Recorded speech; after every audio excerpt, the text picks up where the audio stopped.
My name is Owen. If we've not met before, it's so nice to meet you. Welcome to the church, one of the co-lead pastors, and it's great to have you with us this morning, whether you're here in person or online.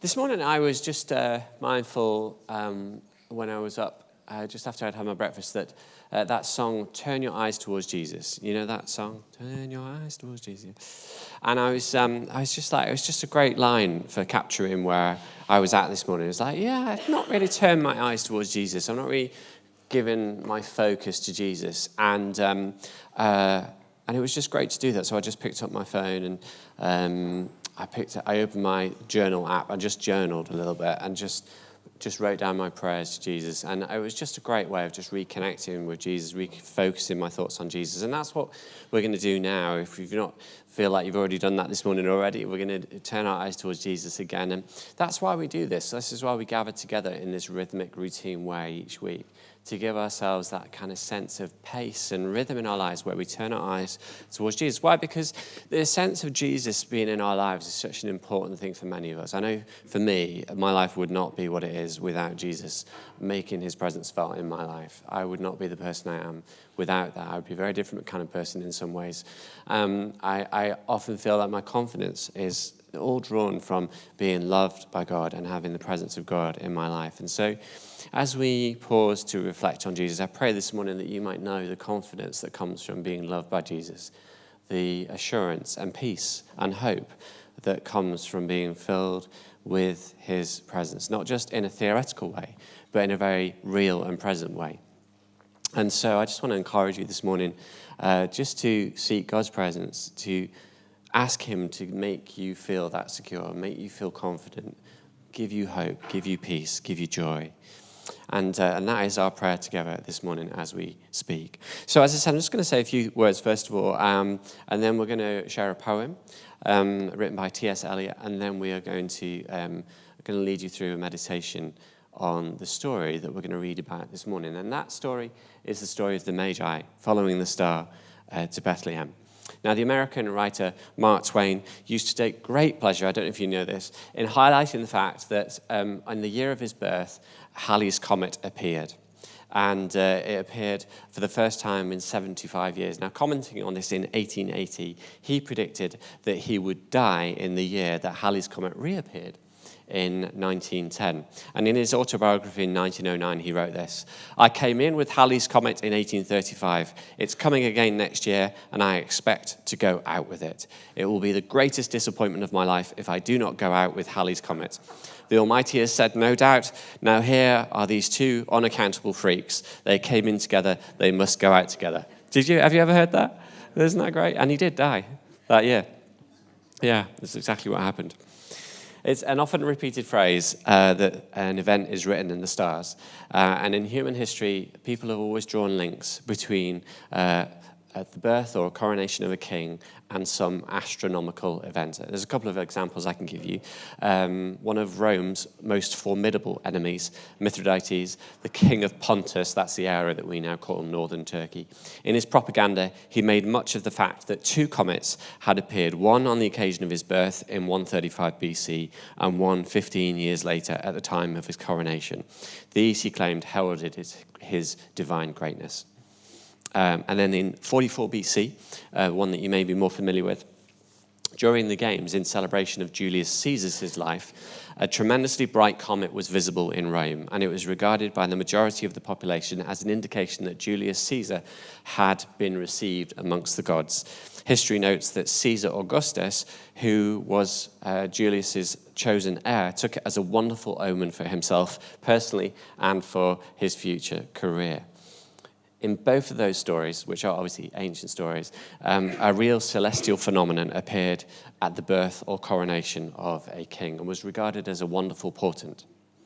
So you'll no doubt therefore be connecting what I've just said to the star that appeared in the east that led the wise men or the Magi to Bethlehem. And we're going to read about this in Matthew 2, verses 1 to 12. So if you've got a Bible or you've got the app on your phone, you can open it up. Or, as you can see, Bern has put it up on the screen. Bern is this mythical figure that sits in the balcony that everyone refers to, but you rarely see. Anyway, let's do this. After Jesus was born in Bethlehem in Judea, during the time of King Herod, Magi from the east came to Jerusalem and asked, "Where is the one who has been born King of the Jews? We saw his star when it rose and have come to worship him." When King Herod heard this, he was disturbed, and all Jerusalem with him. When he had called together all the people's chief priests and teachers of the law, he asked them where the Messiah was to be born. "In Bethlehem in Judea," they replied, "for this is what the prophet has written. But you, Bethlehem, in the land of Judah, are by no means the least among the rulers of Judah. For out of you will come a ruler who will shepherd my people Israel." I just want to say that I think Herod, if I'd been Herod, I would have been speaking to the chief priests and teachers of the law and saying, "Why on earth didn't you tell me?" But then Herod called together the Magi secretly and found out from them the exact time that the star had appeared. And he sent them to Bethlehem and said, "Go and search carefully for the child. As soon as you find him, report to me, so that I may too go and worship him." After they had heard the king, they went on their way, and the star that they had seen when it rose went ahead of them until it stopped over the place where the child was. When they saw the star, they were overjoyed. And on coming to the house, they saw the child with his mother Mary, and they bowed down and worshipped him. Then they opened their treasures and presented him with gifts of gold, frankincense, and myrrh. And after having been warned in a dream not to go back to Herod, they returned to their country by another route. Very familiar story, right? So let me just dig around it a little bit, if that's okay, just to give us some more context. There is disagreement about what this star was. Some think it was the conjunction of Jupiter, Saturn, and Venus. Others think that it could have been a supernova. And others suggest compellingly that it was a comet, citing the rising of a comet in the eastern sky, its movement over a 12 to 18-month period to the southern sky, and the presence of a tail to the comet in the evening western sky, pointing to a house in Bethlehem as the Magi traveled from Jerusalem to Bethlehem. Matthew doesn't enlighten us as to why this star led them to the conclusion that Messiah would be born in Judea. But if we look back through the Bible, there are some important connections to these wise men. So it's not a story that Matthew would have plucked out of nowhere.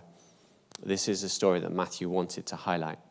Matthew says that they came from the east, which to them would have been the great kingdom of Babylon. Most of the great empires that conquered Israel at that time. Well, these generally came from the east. We think of the great Persian Empire. We think of the Assyrian Empire. We think of the Babylonian empires. All three of those empires dominated this area that we know of as Israel now. But one particular kingdom, Babylon, was a city, an ancient city. You've probably heard of the Lost Gardens of Babylon, is that right? It's not somewhere in Cornwall, it's actually somewhere in the Middle East, between the Tigris and the Euphrates. And it was somewhere near what we now call Baghdad in Iraq. And it was the most powerful kingdom. It devastated Israel. And you'll know this because you've probably read about it in the Old Testament, how they devastated Judah, the southern kingdom. They devastated Jerusalem, and they carried off all of the Jewish leaders and educated elite off into exile back to Babylon. Babylon, throughout the Old Testament, you will see, is the number one enemy of the Israelites. And one of those educated elite from Jerusalem was a man called Daniel. Again, you'll probably be familiar with the prophet Daniel, who, again, we read about in the Old Testament.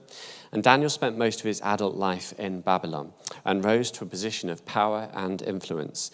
The queen of Babylon, who is recorded in Daniel 5, verses 11 and 12, says this regarding him. This is Daniel 5, 11 and 12. "There is a man in your kingdom who has the spirit of the holy gods in him. In the time of your father, King Nebuchadnezzar, he was found to have insight and intelligence and wisdom like that of the gods. Your father appointed him chief of the magicians, enchanters, astrologers, and diviners. He did this because Daniel, whom the king called Belteshazzar, was found to have a keen mind and knowledge and understanding, and also the ability to interpret dreams, explain riddles, and solve difficult problems." So that's how they regarded Daniel. The queen of Babylon thought he was amazing. And so he was appointed the chief of magicians and astrologers and diviners because he was able to interpret the king's dreams accurately and evidently was the most trusted wise man in the king's circle.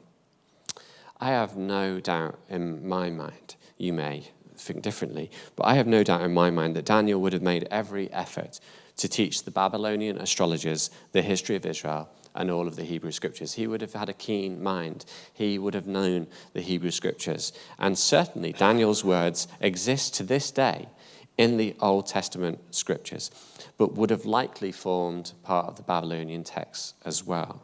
Why do I say this? Because these three wise men were descended from that group of people in Babylon. And they would have been very familiar with Daniel's writings, I think, especially his prophecies about the Messiah. You might be surprised to know that in Daniel, the book of Daniel, it contains more prophecies about the arrival of the Messiah than any other prophet in the Old Testament. Really interesting that, because we don't generally quote Daniel very much when we get to the time of Christmas. In Daniel 9, the same angel Gabriel, who Matthew describes as visiting Mary and Zechariah to foretell the birth of Jesus, also visits Daniel and tells him that for a period of almost 490 years, from Daniel's point in history, that Israel will be dominated by other nations. But after that, Daniel, it says, God will send someone to rescue the Israelites, a Messiah. I'm just going to read that to you. Daniel 9:25. Now listen, it will be, this is Gabriel speaking, it will be 49 years plus 434 years from the time the command is given to rebuild Jerusalem until the anointed one, that is the Messiah, comes. Written in Daniel. Now, it appears that Daniel's prophecy about the birth of the Messiah amongst the Jews meant enough to these Babylonians that they made a 700-mile journey on camelback to visit this Messiah. It's a fantastic story that is so deeply embedded in our understanding of the birth of Jesus that, like me and Claire, you've probably got little wise men statues at home, have you? We've got a few sets. They all come out at Christmas. And of course, the wise men are the grandest. They've got crowns on their heads and there's gifts that they carry. Far more impressive in some ways than the shepherds. It's a bit controversial to say that, isn't it? But the reality is that they're embedded in the Christmas story. And yet, when just turning our attention back to what Matthew said, when we read the story that Matthew describes, actually, there's a grittiness in the story as well. Okay, this is not all kind of celebration. It's not all fantastic news. Okay, there's a grittiness in the story. Before the baby is a few days old, his life is already under threat. Mary and Joseph escape with their newborn son to Egypt, and the Magi escape back to Babylon, away from the murderous Herod. And there's a grittiness in this story that the poet TS Eliot highlights in his poem, The Journey of the Magi. And so what we've done is Byrne, the mythical Byrne, has put together a little retelling of The Journey of the Magi, written by T.S. Eliot. It's actually, the voice you'll hear is T.S. Eliot's voice, and the images Byrne has put together for us to communicate something of the grittiness of this poem that reflects the grittiness of this story, The Journey of the Magi. So we're going to watch that, and then we're then going to turn our thoughts to a contemplation, to contemplate ourselves in the story of the Magi. So Byrne, if you want to play that.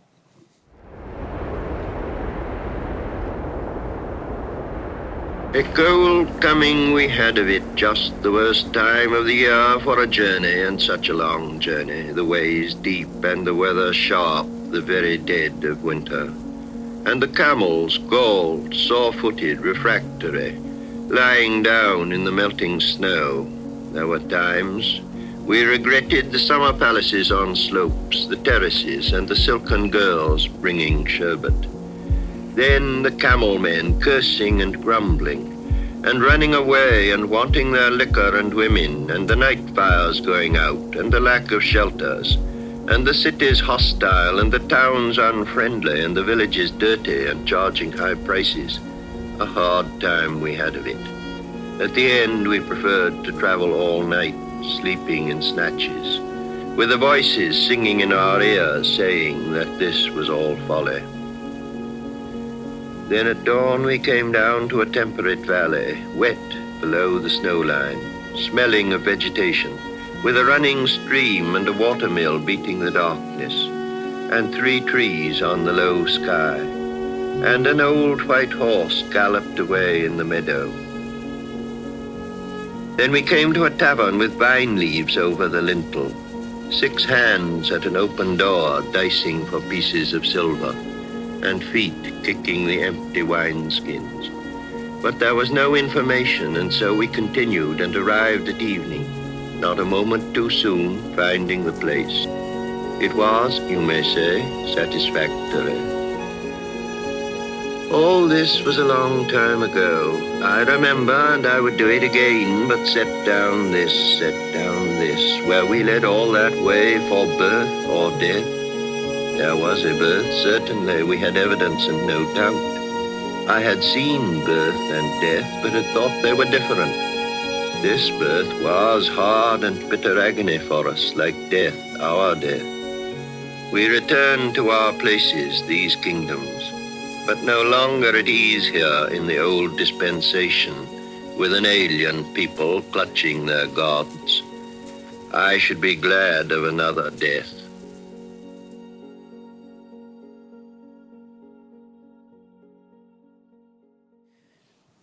TS Eliot was a man who encountered Jesus himself, and for him, the transition from his old life to this new life in Christ was like a birth and a death, and he reflects that a little bit in his poem about the journey of the Magi. And I do think as we now turn our attention to contemplate this story in more depth, there may be something for you about that grittiness of the story that relates to your story, that the story of Jesus being born also involved something of death as well. The birth and death go together. And so as we contemplate this story of the Magi, I'm going to invite you to, if you like to, close your eyes and to imagine yourself in this story. And you might want to adjust your posture. Maybe you're sat on the edge of your seat a little bit, and you're kind of just on the edge and your body's quite tense, holding that position. So you might just want to relax your arms and your legs. Feel the seat against your back. Adjust your breathing. Maybe just take a nice, gentle, deep breath. Just allow your body to relax and become aware that you are not alone. That the Spirit of God inhabits every breath you take. As you breathe in, you might just imagine yourself breathing in the Spirit of God.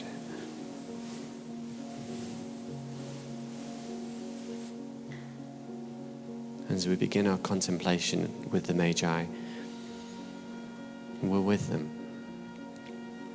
Maybe imagine yourself that you have come with them too. You've been on a long journey from Babylon, 700 miles.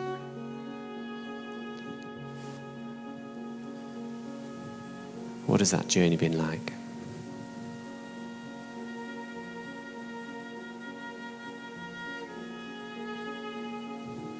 Was it uncomfortable?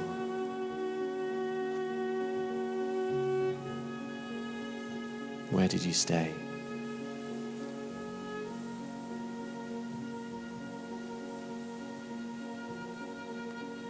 Consider your tired legs.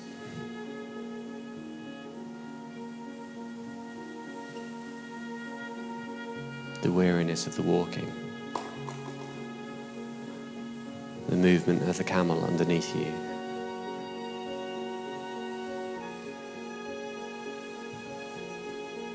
What did you eat on the way?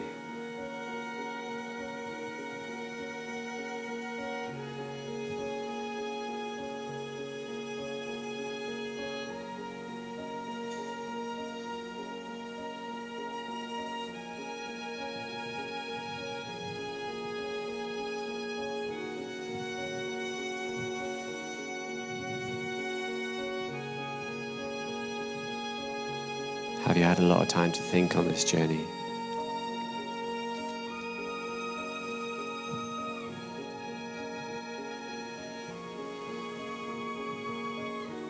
you asked yourself, why am I doing this?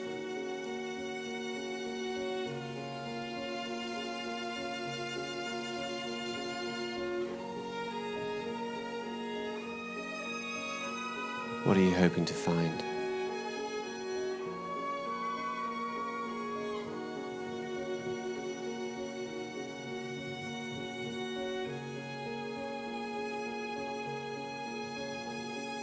How did you get involved in this quest of the Magi?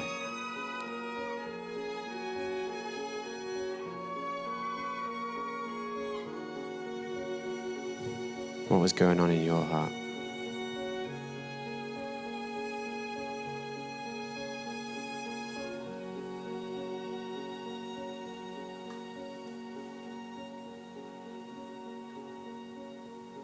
Imagine yourself in the court of Herod. You were expecting to find a baby king there.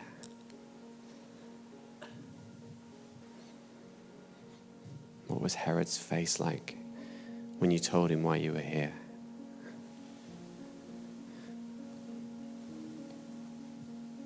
What did he make of the Magi's fine clothes and grand entrance?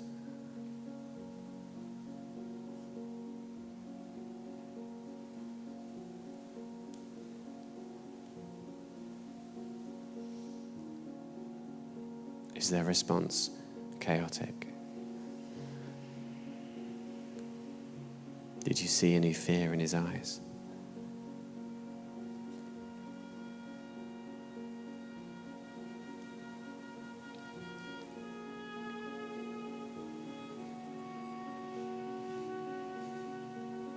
Did you sense the unease in the court?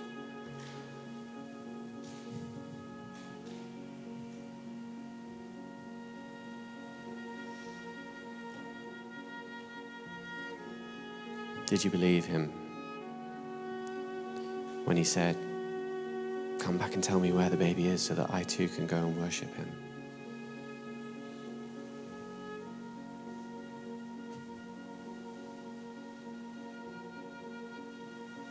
Did you feel the tension?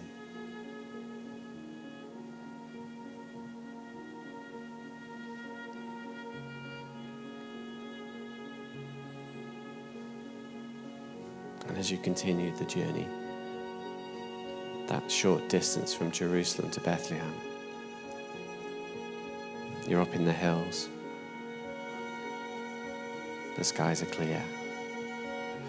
And that star is still in the southern sky.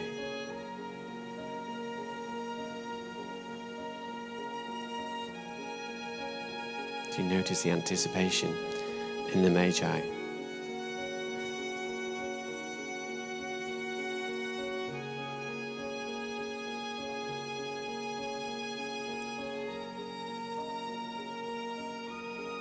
You go from door to door asking for a baby. Is there a baby?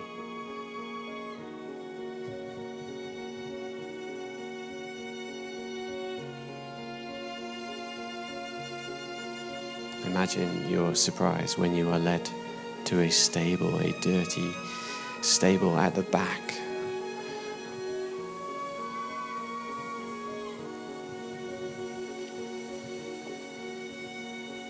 How does that moment unfold?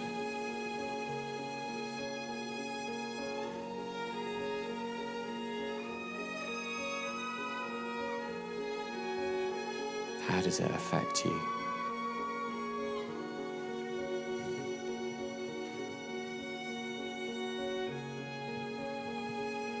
Are you surprised to see a couple of teenagers? Mary and Joseph, they're called. How do they look?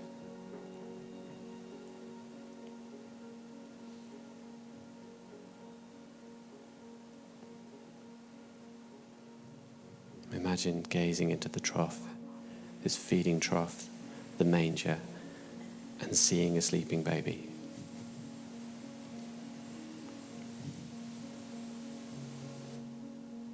All of God manifest in this sleeping baby.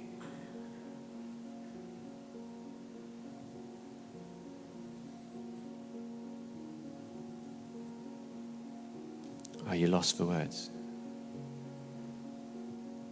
Or are you overwhelmed with excitement?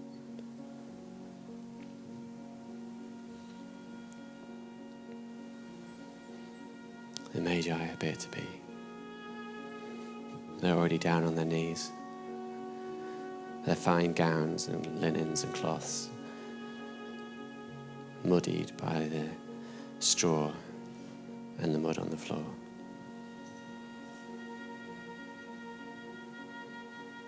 Bowing down before this baby.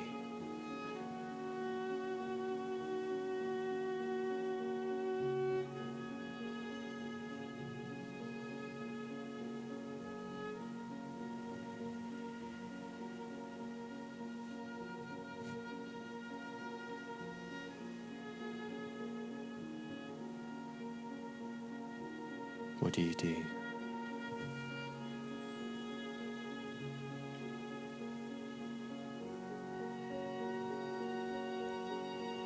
What are you feeling? What does this mean?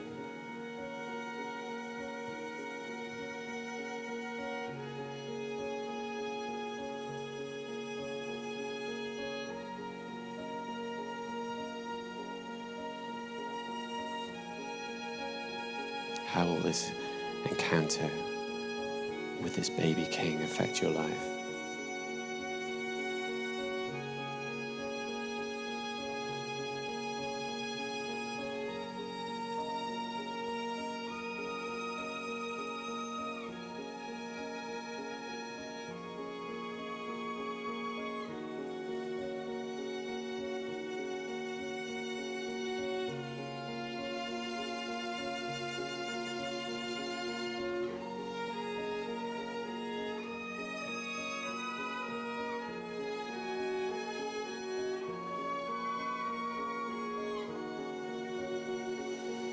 Emmanuel, God with us,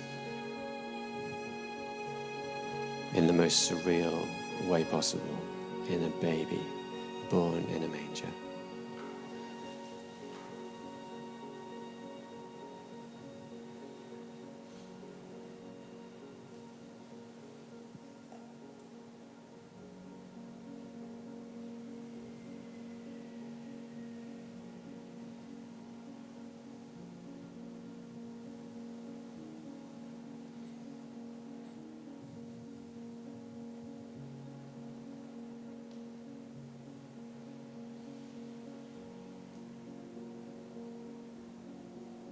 May the presence of God fill your hearts and your minds with his love and his joy and his hope, just like the presence of this baby filled the Magi with love, joy and hope. May our lives never be the same again. Every time we contemplate the presence of God with us in the person of Jesus.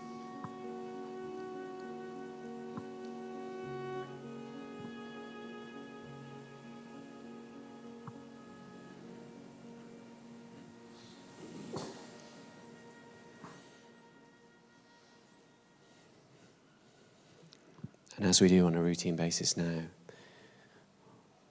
we're going to physically eat some bread and drink a little bit of juice as a symbol of the presence of God with us. When Jesus, the night before he died, he was eating the Passover supper with his disciples, his followers, and he said to them, "This is my body given for you, broken for you. Do this in remembrance of me." And he passed around the cup of wine, which was all they drank at those meals. They didn't have any alternatives. He passed the wine around, red wine probably, and he said, "This wine, drink this in remembrance of me. This is my blood shed for you." He was obviously predicting his own death and his resurrection. And as we celebrate this, what we call the Lord's Supper now, there's two types of bread. I think one is one gluten free. Yeah, the brown. It says there. So gluten free bread and gluten full bread, and And as we eat the bread and drink the juice, which is non-alcoholic juice, grape juice, let it be a celebration for you of the resurrection of Christ, which gives us the hope that we have as Christians. We have hope because of the resurrection. And may the love of God, which transcends all understanding, the peace and the love of God that transcends all of understanding, fill our hearts this morning as we take part in this physical act of remembrance and celebration. And so we'll do that now, and then I'm just going to invite you just to take that, eat it, and then if you've got kids, we're going to, upstairs, I'm going to just dissolve our service at that point. Please do go and get your kids. But if you'd like some prayer, maybe you've come this morning with a need that you just need someone to pray for you, then any of us who've been up here leading worship or leading the service today, we'd be delighted to pray with you. So come and find one of us, and we would just love to put a hand on your shoulder and pray the Spirit of God upon you. So please do take that opportunity. We'll put some quiet music on. Please do come and take freely as much as you want, and then go back to your seat. Okay, thank you.